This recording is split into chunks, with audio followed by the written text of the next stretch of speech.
السلام علیکم دوستو، امید ہے کہ آپ لوگ سب خیریت سے ہوں گے اور خوش ہوں گے۔ دوستو، آج آپ لوگوں کے لیے بہت بہترین ویڈیو لے کر آئے ہیں، جس میں ایک ہندو نے پنڈت انیرودھاچاریہ سے سوال کیا کہ آپ لوگ 5 کروڑ روپے لے کر اپنے کتھا میں مولا علی یا مولا مولا بولتے ہو۔ تو دوستو، پنڈت نے اس ہندو کا کیا جواب دیا، تو آئیے وہ بھی سن پاتے ہیں۔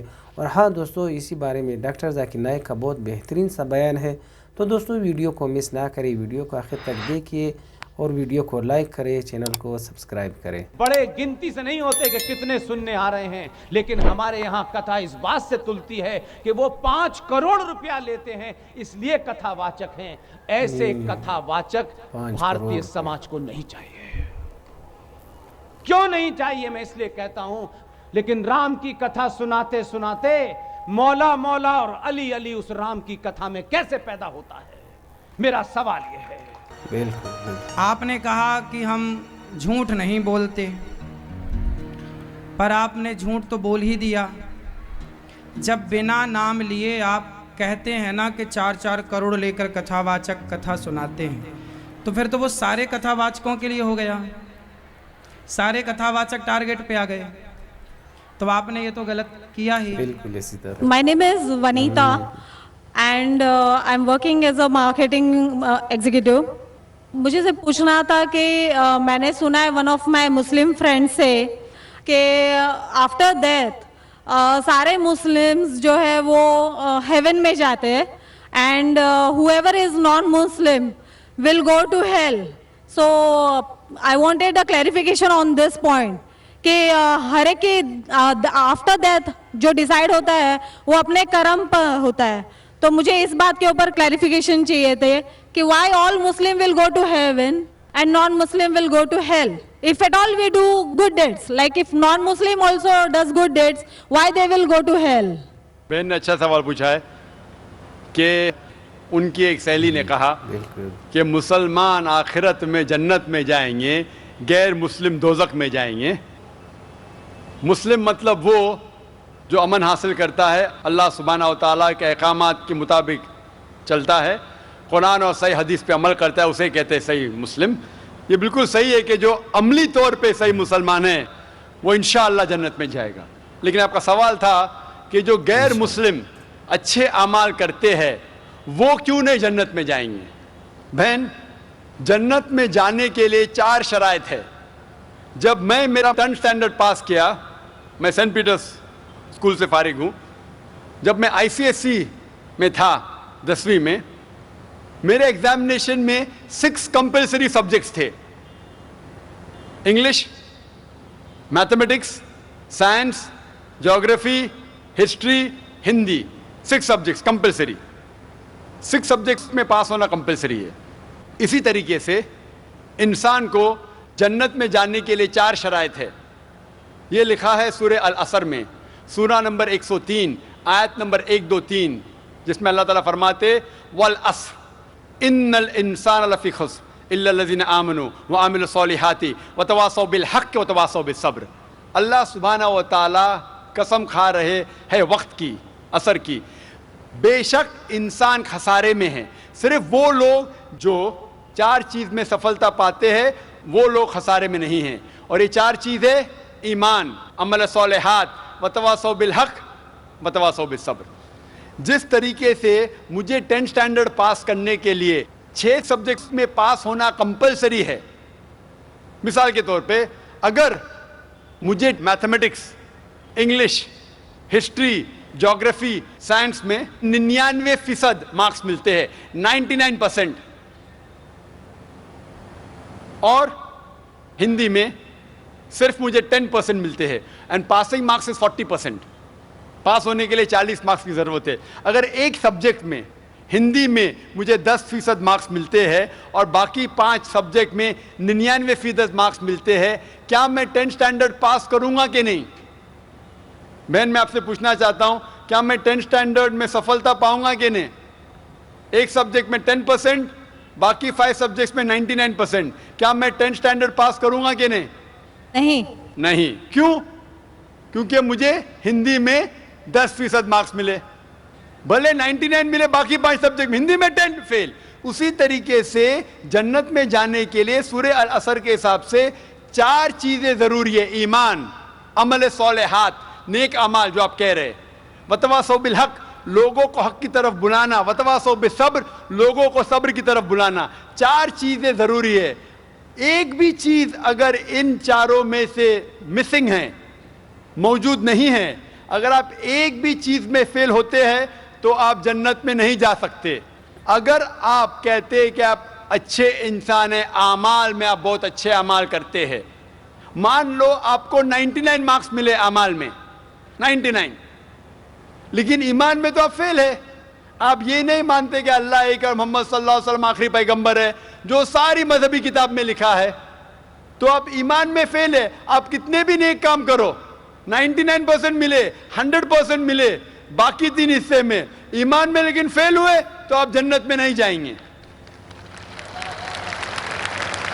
اسی طریقے سے اگر کوئی انسان نام کا مسلمان ہے، اچھے اعمال نہیں کرتا ہے، نیک اعمال نہیں کرتا ہے، وتواصوا بالحق، دعوت نہیں دیتا ہے، لوگ کو حق کے راہ پہ نہیں بلاتا ہے، یا لوگ کو صبر کی طرف نہیں بلاتا ہے، صرف نام کا مسلمان ہے، محمد، سلطان، ذاکر، عبداللہ، تو وہ جنت میں نہیں جائے گا.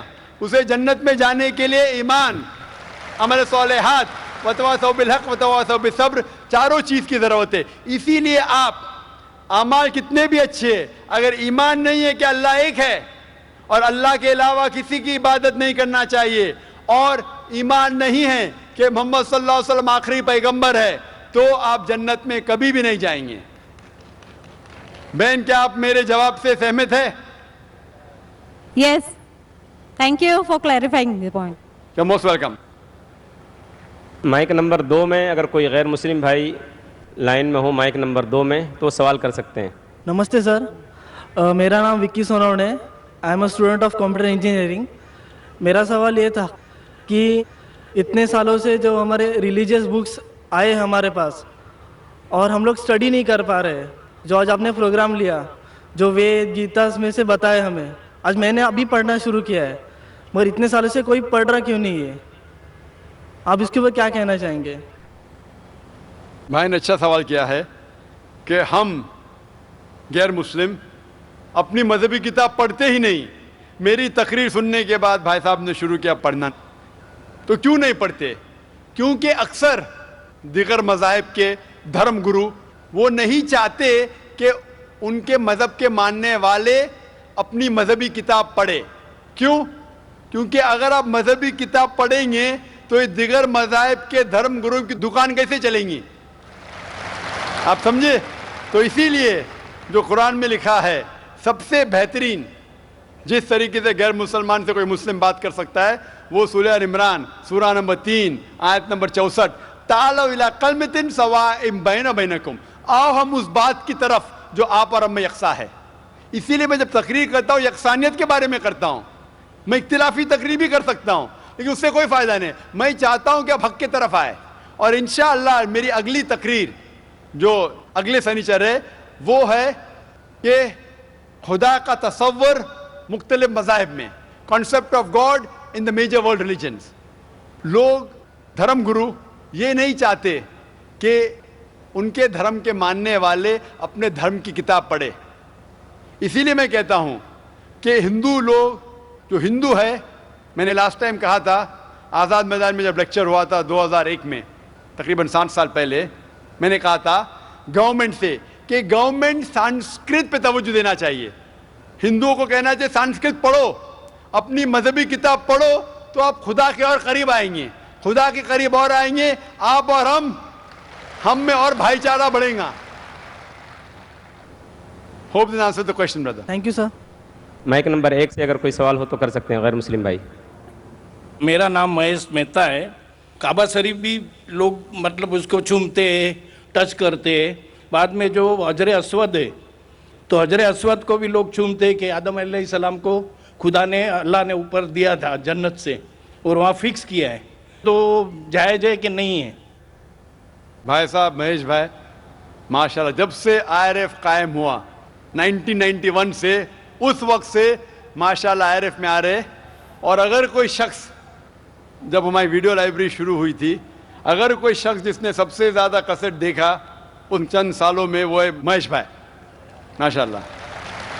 آپ جو کہہ رہے تھے کہ حجر اسود کو لوگ چومتے، بے شک میں جانتا ہوں چومتے، تو کیا یہ صحیح ہے؟ لوگ کو غلط فہمی ہے کہ مسلمان حجر اسود کی عبادت کرتا ہے۔ کوئی بھی مسلمان حجر اسود کی عبادت نہیں کرتا۔ لوگ کو یہ غلط فہمی ہے کہ لوگ کعبہ کی عبادت کرتے ہیں، کیونکہ ہم مکہ جاتے ہیں، عمرہ میں، حج میں طواف کرتے ہیں، نماز پڑھتے اس کے طرف پڑھتے ہیں، تو یہ کیوں؟ اس کی وجہ ہے کہ کعبہ، حجر اسود ہمارے لیے قبلہ ہے۔ قبلہ میں ڈائریکشن۔ اگر ہمیں آج نماز پڑھنا ہے تو کوئی کہے گا پورب کی طرف دیکھ کے پڑھو، کوئی کہے گا پشچم، کوئی کہے گا نارتھ، کوئی کہے گا ساؤتھ، کوئی ایسٹ، کوئی ویسٹ، کس طرف دیکھے؟ تو یکسانیت کے لیے ہم سارے لوگ کعبہ کی طرف منہ کر کے نماز پڑھتے ہیں، فار کانگریگیشن، فار یونٹی۔ تو اگر ہم نارتھ میں رہ رہے تو ہم ساؤتھ کی طرف دیکھ کے نماز پڑھتے، ساؤتھ میں تو نارتھ کی طرف، ایسٹ میں تو ویسٹ میں، ویسٹ میں تو ایسٹ میں۔ اور ہم جانتے ہیں کہ جب مسلم کارٹوگرافرز نے پہلی بار جب ورلڈ میپ ڈرا کیا تھا تو ساؤتھ پول اوپر تھا، نارتھ پول نیچے، اور کعبہ بیچ میں تھا۔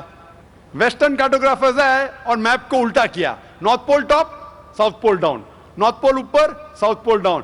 بٹ الحمدللہ پھر بھی کعبہ بیچ میں ہی ہے، سینٹر۔ تو کعبہ ہمارے لیے قبلہ ہے، ڈائریکشن۔ ہم جب جاتے عمرہ کے لیے، حج کے لیے، ہم کعبہ کے گول، حجر اسود کے گول، کعبہ کے گول ہم طواف کرتے ہیں۔ ہم طواف اس لیے نہیں کرتے کیونکہ ہم اس کی عبادت کرتے، ہم طواف اس لیے کرتے ہیں کیونکہ اللہ کا پیغام ہے، اللہ کا احکام ہے، ہمارے رسول کا احکام ہے۔ لیکن منطق سے میں سوچوں، لاجک سے سوچوں تو یہ سوچ سکتا ہوں کہ ہر سرکل کا ایک سینٹر ہے، ایک محور ہے، ایک سینٹر، کیونکہ ہم مانتے ہیں کہ اللہ ایک ہے، خدا ایک ہے، اسی لیے ہم کعبہ کے گول طواف کرتے ہیں، یہ دکھانے کے لیے کہ اللہ خدا ایک ہے۔ جیسے آپ نے فرمایا کہ مسلمان چومتے ہیں، بالکل صحیح فرماتے ہیں، میں تو میرے بیٹے کو بھی چومتا ہوں۔ کل آپ کہیں گے کہ بیٹے کی عبادت کرتا ہوں، اس کا جواب دوں گا میں۔ ایک حدیث ہے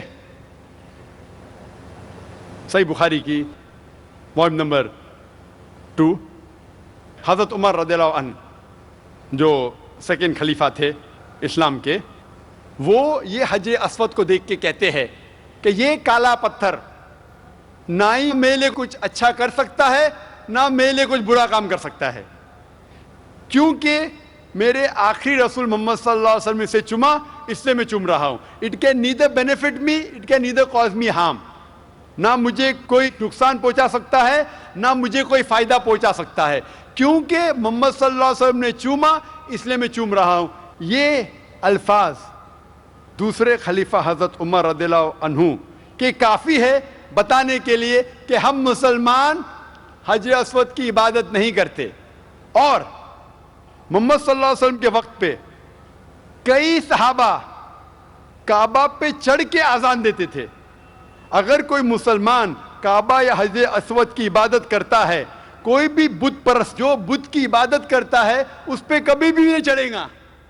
تو یہ کہنا کہ ہم کعبہ یا سنگ اسود یا حجر اسود کی عبادت کرتے ہیں، کئی صحابہ نے کعبہ پہ چڑھ کے اذان دی، تو یہ ثابت ہے کہ ہم نہ کعبہ نہ حجر اسود کی عبادت کرتے ہیں، ہم صرف اس کو قبلہ مانتے ہیں، اور کیونکہ اللہ کے رسول نے چوما اس لیے ہم چومتے ہیں، ہم اس کی عبادت نہیں کرتے۔ Hope that answers the question. تو دوستو یہ تھی ہماری آج کی ویڈیو، امید کرتے ہیں کہ آپ لوگوں کو پسند آئی ہوگی اور سیکھنے کے لیے کچھ ملا ہوگا۔ دوستو واقعاً آج کی ویڈیو بہت انٹرسٹنگ اور امیزنگ ویڈیو تھی۔